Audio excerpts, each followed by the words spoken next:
Hello and welcome to Pointer. Today we're going to look at a custom Shiny input which is designed to input qubits. So let's go open project, and there's my control.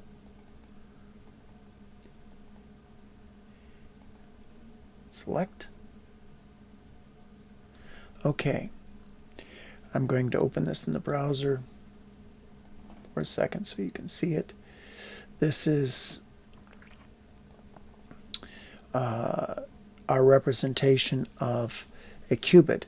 A qubit is an element of a two-dimensional Hilbert space. In other words, it's a pair of complex numbers which are in the C2 vector space.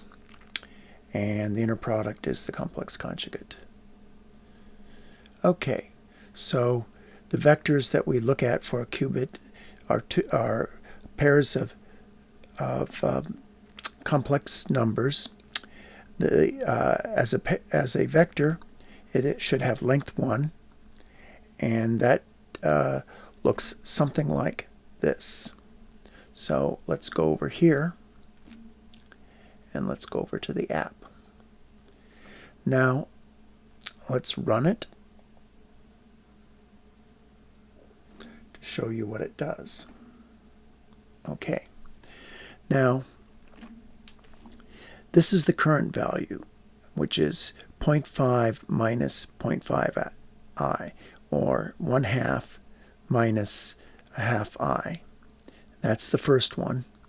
And then the second one is 1/2 plus 1/2 I. So what you're looking at is, okay, this is the complex plane. The circle represents the unit circle, and the blue portion up here represents the amplitude, or the length of this complex number here, and that is the radius of this blue portion, and the angle represents the angle in the Euler representation of the complex number. So the complex number for the first one is 0.5 minus 0.5, and it's right there. The second one is 0.5 plus 0.5, so it's the intersection of the green circle and the little pi wedge. Now, we can update it by either doing a point and click. Now it's become the current value is up there. Or I can just type something in, C1 plus I, comma 2 minus 3I. And that's not quite right. I have to say 1I. And then I pressed update. It normalizes this, that is, it divides by a unit length so that it becomes a unit vector in the complex space. Okay. And that's its representation. So this vector is automatically, we divide by its length. So that's pretty much the extent of it. We can move these things around, change it. The nice thing about this representation is that if we think of this as two states, it's going to go either into the top state or the bottom state. The probability of collapsing into the top state when we perform an experiment is essentially the area of this blue area, while the probability of collapsing into the bottom state is essentially the green area, essentially meaning that modulo that this is a factor of pi. But okay, so you can think of performing an experiment as throwing a dart and hitting one of these two colored areas, and that will be the outcome of your quantum experiment. So let's go back and look to see how this is implemented. Okay, let's go over to the SVG part. It looks like that. And it has a helper function called pi shape, which takes a radius, a center, and an angle. And it has then another function called complex, which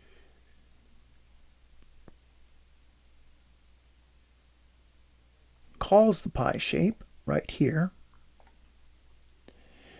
This is basically creating the background, and then this is creating the two pi shapes. So the fill is light green or light blue, and there's commands 1, commands 2. If I click on this, it tells me that 0, which is the top one, was selected. If I click on this, it tells me 1 or the bottom one was selected. Okay, let's go over to the control portion.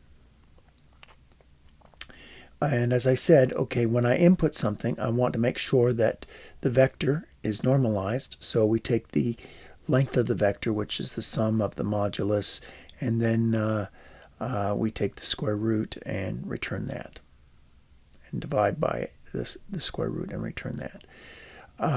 Then this is a simple little helper function to take the z and turn it into a data frame and JSONize it. And here's a couple of commands. One of them says input ID with the number 1. The other one says input ID with the numbers 0. Okay. We create the command. We create these commands with this helper function. And then I source the SVGR control, and we're done. And the SVGR is again over here. So the qubit control constructor normalizes it in case you happen to initialize it with something that's not of unit length, and adds the parameters, and then does the wrapper, and it does the Z to JSON, the data Z. The data Z is the qubit. It's we're sending the actual qubit across from the server to the client. So let's look on the client side. That's the JavaScript. When we initialize it, we take that data Z, we parse it, which means we convert it to an object, and we then set that to the element, to the data element Z. So this extracts it, turns it into an object, sets Z in it, and it also sets the index to 0. So that, remember, we had a 0 or a 1 for the complex numbers, depending upon whether it was a 0 value or a 1 value. The get value, all it's going to do is it's just going to grab the data Z and the index. Okay. The index is going to represent the thing that was just changed. So we have a set value, which we use when we are doing the update and receive message and everything. So let's get down to what's going on. Well, when we click, that control ID clicks with an index, either 0 or 1, depending upon which of the two circles we clicked on. And then it does a mouse to point, which is this function here, which converts the coordinates to an SVG coordinate. It then gets the control ID, and it sets the value with this new point. So it's going to set the value, and this set value again records the index and records the z, and the z now is going to consist of the old value and a new point, which has the real and the imaginary portion of the z at that index. So when I receive that in the input handler, the first thing I have to do is I have to unJSONify it. You take that value, you grab the z. I called it ZDF. I don't know why. And then I create a complex number out of that. Set the index so that it's a add 1 because it's going to be 0, 1, so it should be 1 or 2. And then we define the modulo of the we normalize it, and then we update. When we update, that means that we go up here. We're using the brain dead update. I'm doing a print z because I guess I was debugging at one point. And then we normalize. We create the node as a character. We use the z. Then we form a message which consists of that node plus the z value, and we send the message. When we receive the message over in the JS, we grab the data.z, which is part of the message. We grab the node, we empty our SVG, and then append that node so that we replace it, the SVG, and we've updated the value of z. It's actually, brain dead is quite simple. It's a little bit like using a nuclear bomb to swat out a fly, but it's simple and effective. Okay, so that pretty much tells you all of the important parts of this.